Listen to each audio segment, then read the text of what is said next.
I played an escaped convict, right, running through the bush.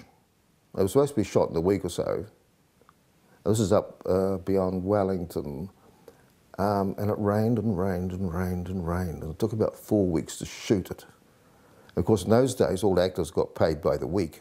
No matter what you were doing, you got a weekly wage until your contract finished.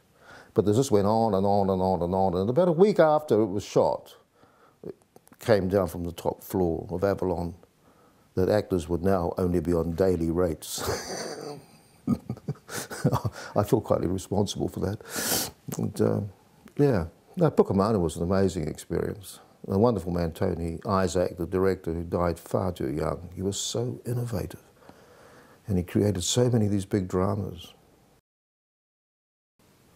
Apart from I didn't know what I was doing, it was a leading role. As I said, I don't really like doing leading roles very much because there's so much responsibility on your shoulders, you know, and you can't have much fun, and you're working all bloody day and doing so many scenes, and they're always poking cameras at you. But I do remember there's some moments in filmmaking, not so much television, where you actually have an experience, like it was a bit like being there. And we were doing this scene on top of this cliff over the Wanganui River where they'd built this pa, and I was turned up in costume and all sorts of things. I do my scene, and suddenly it was like you were transported back to those days. And those rare moments you get as an actor are very valuable. You'll never see them on screen, and they happened all too rarely. But yeah, it was amazing, yeah.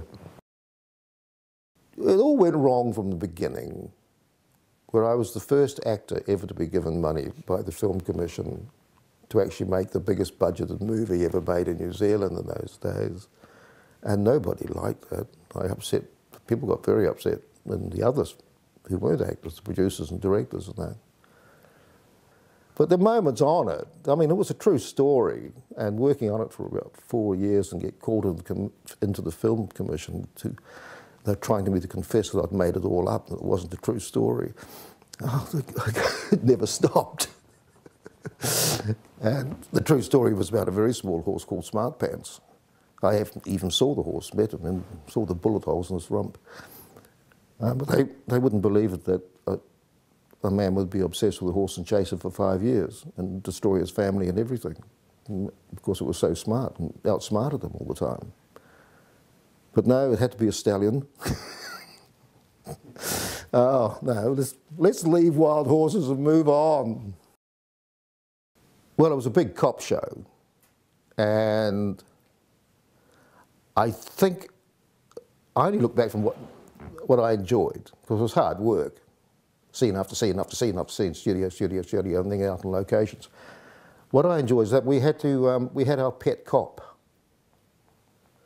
And my pet cop was a senior sergeant in Wellington.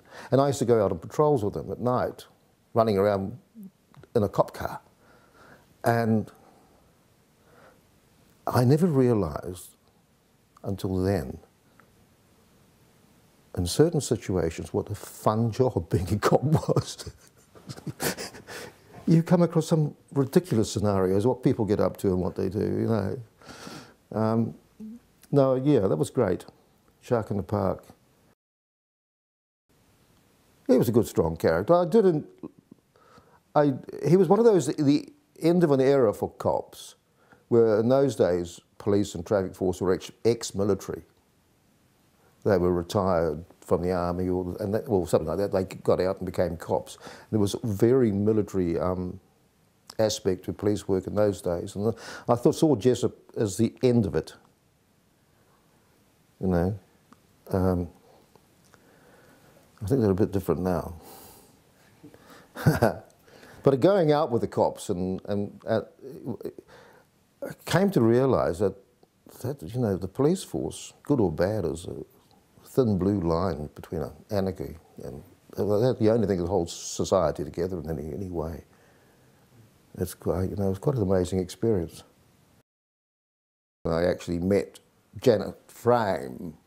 I was introduced to her at the studio, and I walked up and I shook her hand and she went, ouch!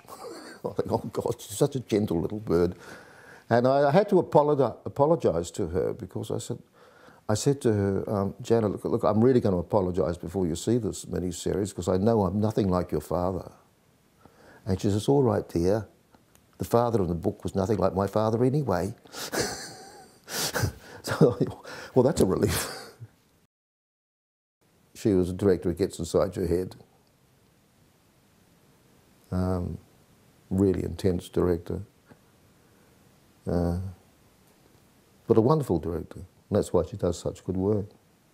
So often the experience of being directed by someone like that is, you know, is not that much fun. But as long as she gets what she wants and gets the results, that's the main thing. So it's challenging? Oh yeah, yeah. She likes to get as much reality as she can into a scene. So my scenes were always with the children, with them growing up. The wonderful girl who played young Janet Frame, with the big curly hair. And because I was always kept separate from them. I wasn't allowed to mix with them on set so much. And they were told stories about how horrible I was, and how nasty I was. So when I arrived on set, the kids would basically burst into tears. And Jane would have what she wanted. That sort of thing. I shouldn't have told you that. We don't talk about things like that. Chunuk Bair was a... Well, God, we shot First World War Gallipoli in a small studio at Avalon. They trucked in the set and shifted it around. And, I mean, today it'd be green screen. It'd be a brilliant international film because it was such a wonderful script with great characters in it and, you know, a great story, a very important story. But it did look a bit like a stage play when it was finished, which was sad, actually. Oh, but great roles, and great experience. And it's one of those films where all the actors remained friends for, you know, 20 years afterwards. I saw most of them yesterday. A little sort of reunion. Bruno got it, and then Bruno died. So they dragged me over to do Frontline. And they were scripts to die for, you know, as an actor. But once again, what appears on screen, not quite. It was the most boring job of my life. We only worked 2 days a week. So I was stuck in Melbourne by myself in an apartment, missing my wife and my life, and hanging around for...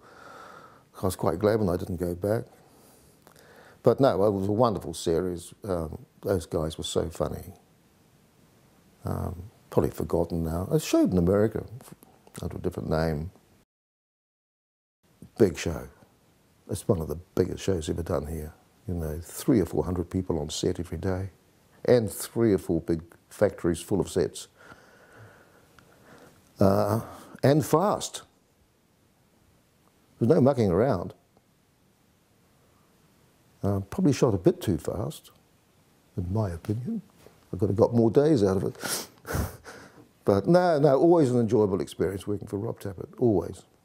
And just to see the skill set around you in terms of the crew and the technicians and that, and the things they do, is just amazing. Having to wear a dress, I never quite gave a toga really, made of beautiful fine silk from India, and standing in the sets. Sets seem to have an effect on me, don't they? The setting, once again, but being one of those Romans, all I really did was stand around and talk, really. Oh, after 50 years, I had my first and only sex scene with Lucy Lawless. I got shagged by Lucy. Well, that was very funny. I've never liked doing leads. Once again, there's too much responsibility. It really is. And if it all goes wrong, it's all your fault. Oh, the actor was no good. You know, Al Pacino, oh, he ruined that movie. He was so bad in it. It's not Al Pacino's fault. You know, and so one avoided leads, but not only that, but because one realised you get twice as much work if you don't do leads. And the other reason I survived was because I was always quite a shy person, and so I did as little as possible. I learned my lines. Come up. I used to call it handbrake acting. Yes, right, go. whatever you say. So one came to be known as the first real naturalistic actor in New Zealand. It was only because I was scared shitless to say open my mouth and do anything.